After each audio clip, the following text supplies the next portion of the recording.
how did you, who started off and still work in the world of physics and mathematics, end up creating at least the name for the intellectual dark web? You did it, I know we were on stage together when it happened. So what's the backstory here? Well, I think it's actually sort of an interesting one. I have been tracking various political and social issues since the 1980s and have inserted myself or fought through a number of topics, including high-skilled immigration, mortgage-backed securities, and various issues having to do with my concerns over the loss of objectivity in the major press organs. So in some ways, this is not my first rodeo. There have been a few before. And what's been really interesting for me is that this is the first one where I've had great company. So a lot of these previous iterations have been really one or two people, like Nassim Taleb was a co-fighter in the mortgage-backed security question, and a guy named Norm Matloff was one of the few people who was really a critic of high-skilled immigration from an intelligent position. So what's really interesting about this is that this is the first time that there's a large number of interesting voices with a few new technologies and wrinkles to explore. And I think the best thing I could think to do with so many independent voices was to try to use language to identify what was already occurring and have the language sort of help people see what was already happening, and that would allow us to direct this a little bit for more powerful aims. What do you think has changed? I mean, what sort of brought all of this together? Because obviously it's a pretty politically disparate group. You're on the political left.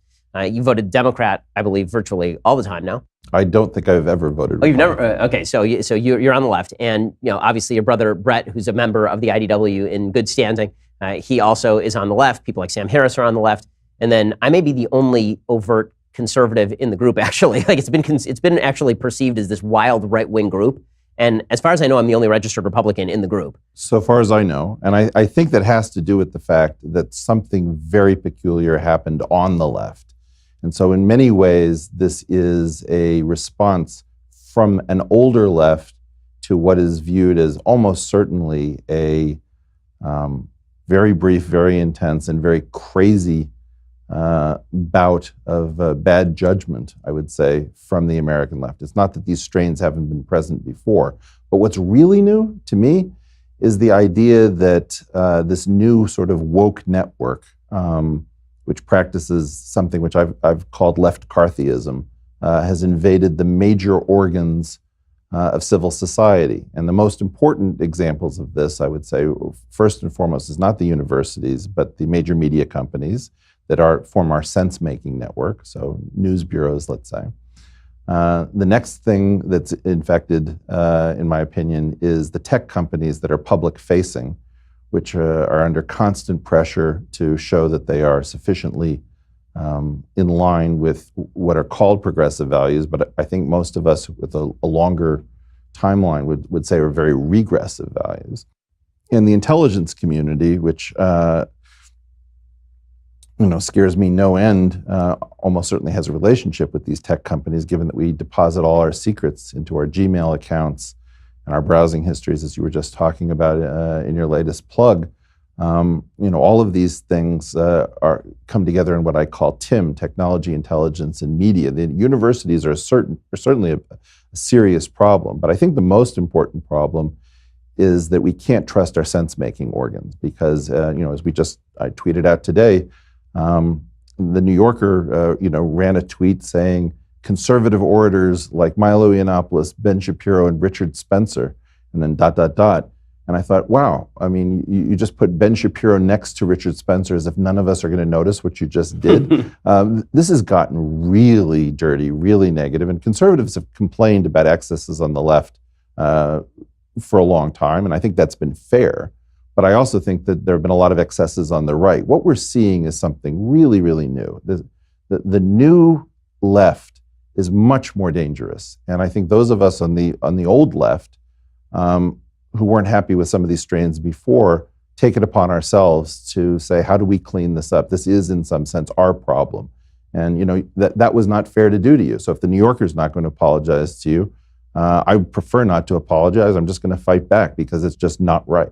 Well, you didn't do it, so you shouldn't apologize, obviously. So, but let's talk about how you fix these particular institutions and what is the exact problem with the institutions. Sure. So there have been a couple of solutions proposed with regard to the media from the right. One is the sort of restoration of the idea that there is an objective journalism to be found and that everybody should go back to this aspirational idea that supposedly existed before, where there were the fact checkers and the people who reported the facts, and then there were the opinion makers, and there were two separate groups of people. And then there are folks like me who tend toward a sort of legal realist perspective when it comes to the media, which is all these folks have their political point of view. We know they'll have their political point of view. Sure. Why don't they just be honest about their political point of view? I run a right-wing website. The Huffington Post is a left-wing website. I have less of a problem with CNN, with MSNBC than I do with CNN for exactly this reason, because MSNBC is clear about its biases.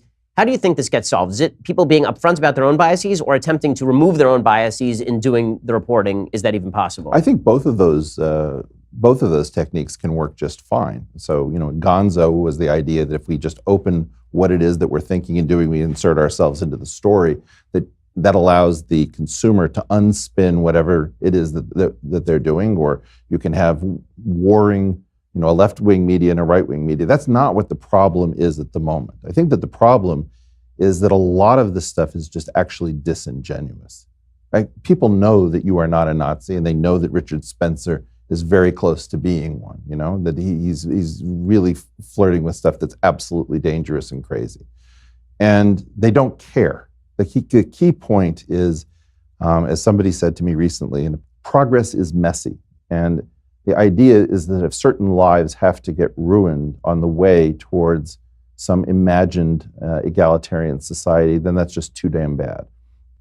That's terrifying. Well, literally the language of Stalinism. I mean, that is breaking the eggs to make the omelet. That is legitimately the quotes being used by people who are Stalinists. Yes, and sometimes certain bad things have to happen, but we're talking about the actual destruction of interesting and important lives. Because the people who see this collectively view this as a hive. If a few bees in a hive die, it's not like the hive actually collapses. So because of the collectivist framework, they actually don't see damages to individual lives as particularly worthy of empathy. So what is going on, I think, is very important. You bring up two models. You can either try for objectivity or you can be honest about your biases.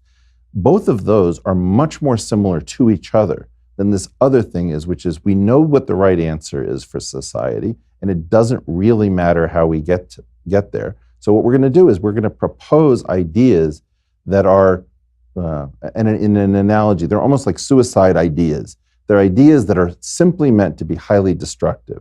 So that if I say to you, well, clearly a white man can't understand anything, then what I've just done is I've taken two of your attributes and I've shut you up or forced you to deal with this completely irrelevant argument, for the next 90 minutes. So this style of argumentation is something that actually has to be excluded.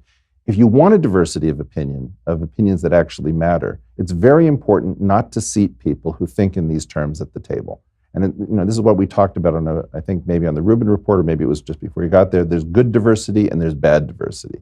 And so what I analogized is good diversity is when you have people who are of good character trying to puzzle through something, fighting very hard for their perspective. Bad diversity is where you have two people who grow up in countries that drive on opposite sides of the road, and you decide that everybody's entitled to drive on the side of the road that they grew up of and feel comfortable with, and all you get is auto accidents. And so it's very important to drive bad diversity out of the system, because otherwise you never get to experience the benefits of the highly multicultural and interesting, diverse society that we've managed to build for ourselves.